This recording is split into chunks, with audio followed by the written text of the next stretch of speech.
ॐ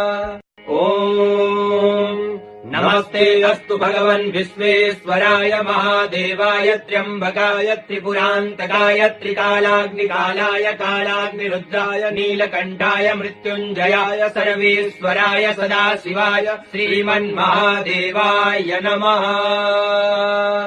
ॐ नमस्ते अस्तु भगवन् विश्वेश्वराय महादेवाय त्र्यम्बकाय त्रिपुरान्तकाय त्रिकालाग्निकालाय कालाग्निरुद्राय नीलकण्ठाय मृत्युञ्जयाय सर्वेश्वराय सदाशिवाय श्रीमन्महादेवाय नमः।